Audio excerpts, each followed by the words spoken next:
Jesus and aliens together. You know who it is. If you're a regular in this community, you know exactly who I'm talking about. Okay. Why did he pivot to Jesus? Because he realized he had talked himself into irrelevancy. I think this is the first time Andrew's talking about Jesus. That's okay. The amount of times I've had in sessions as well of people with the solar flash.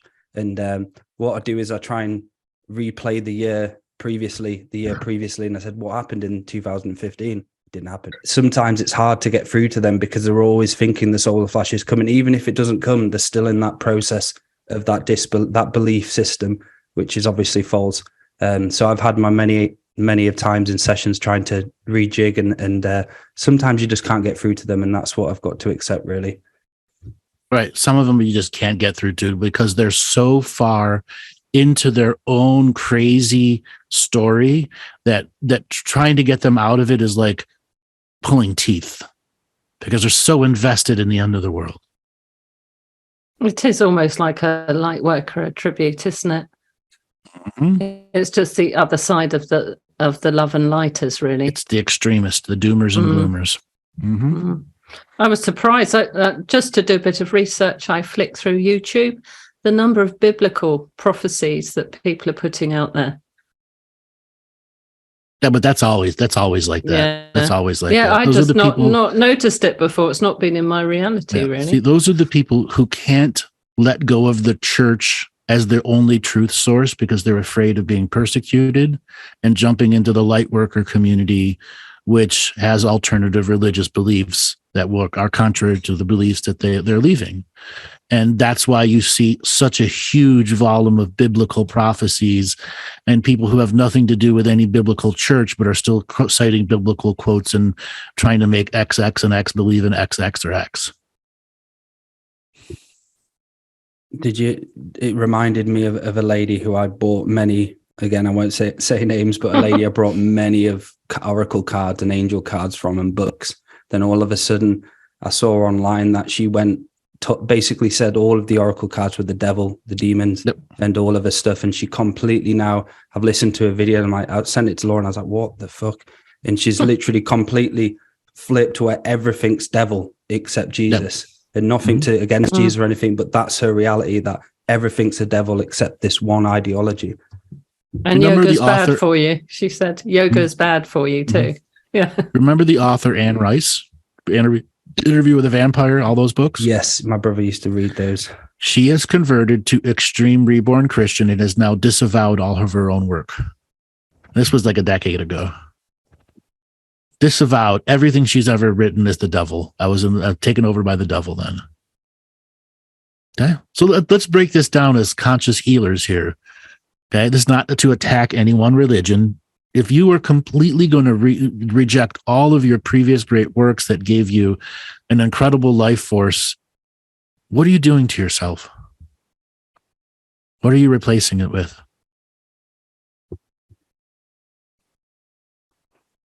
I'd just say you're going backwards. You're not progressing at all. You're going into some soul sickness.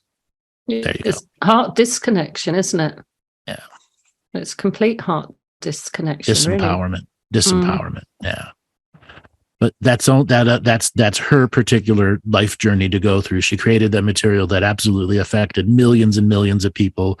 It encouraged millions of people to become writers and fans of that particular genre. Because that book, spawned a huge big portion of those whole vampire genres. Okay. Now back to doom and gloom. Okay. So Mateus is asking, what's a real doom and gloom we should actually be aware of? Nothing.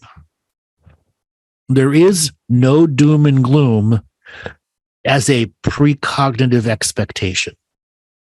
It's all how people are snared through their different social media or media access systems that want to do what?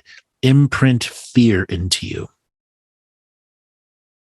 Okay, and as long as you're open to getting fear imprinted into you, what will that doom and gloom do for you?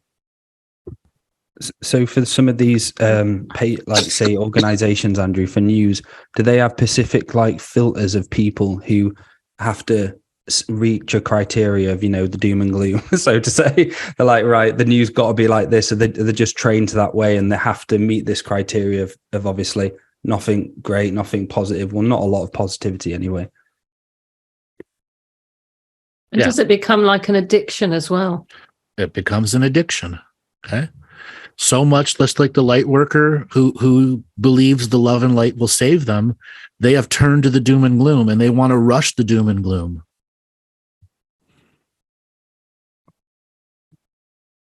Okay. Why are people rushing the doom and the gloom?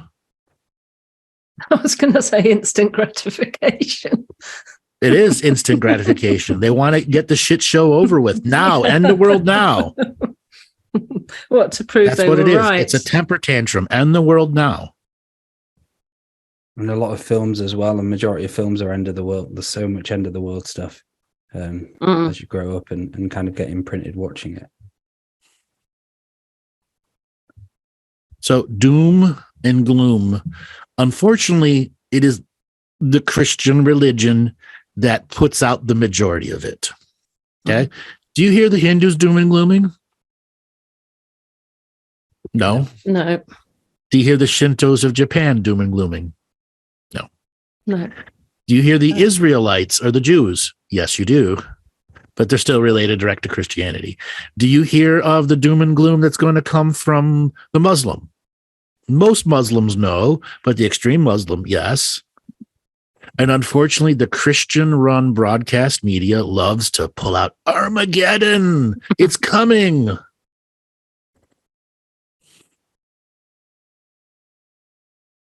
Yeah. Do you hear Andrew Bartz's doom and glooming? No, I don't doom and gloom. And I'm telling you, nothing's happening. Thank you, Jesse.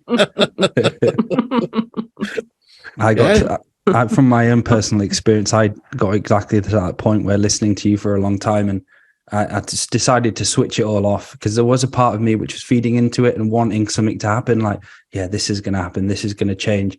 And it got to the point where, right, I have to de-weaponize what I'm listening to. So I've turned it off, and now it's a knowingness that I'm now with the natural world, and I'm obviously doing work, still having to be in the system at times and so on. But I've had to completely take myself away from it, because I have been there where I'm like looking at a video like, I want something to happen. The Pleiadians come down on the Syrians or some shit, but it's not going to happen. So Reese in the Wither Room, I was surprised they didn't push Geostorm more. You don't remember 2014, do you? 2014 was the year of the Geostorm is coming. The world is ending. It was all the big mega Geostorm. That was 2014. And it didn't happen. And that's why they don't push it anymore. No one believes the shit no more. What were they saying through HARP a few years ago about? That was the Geostorm.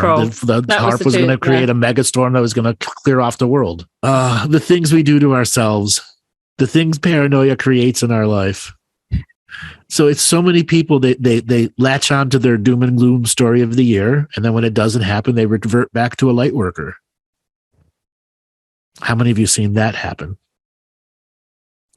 The once a year doom and gloom story that somehow has gotten bull-weevilled into your soul, and you're going to broadcast it everywhere, and then you're, there eating crow. Been there, done that. When the audience has had to eat their crow every year. They got the t-shirt. Yeah.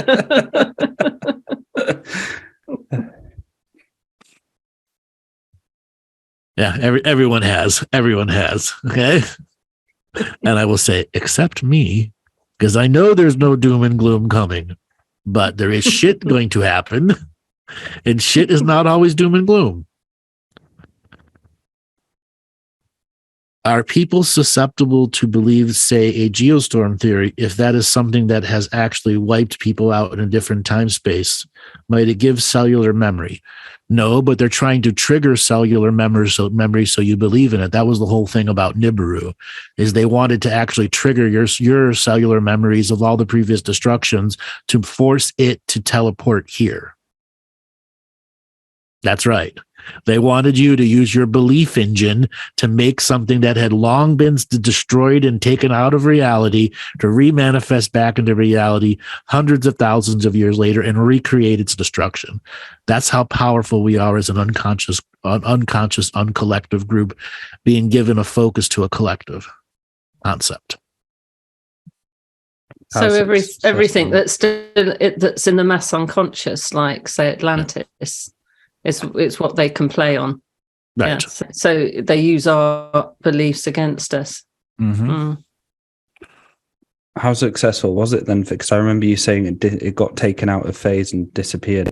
Literally, they pushed Nibiru was coming so hard that it recreated itself in our solar system 5 or 6 different times until finally the aliens are like, "Fuck this! We're going to suspend it and remove it from time." Okay. Even they got fed up with it. Even they got fed up. But fucking humans keep bringing it back. God, we're bored with it. Just there in his little craft, and he looked to the right. He's like, "Fuck's sake, it's back!" Yeah, fucking thing is back. A big one was CERN, wasn't it? That was probably one of the biggest doom and glooms I've seen in the Lightworker about CERN doing loads of shit. And they'll probably bring that back again, won't they, through the years? Oh yeah, CERN will forever be the boogeyman in everyone's doom and gloom closet.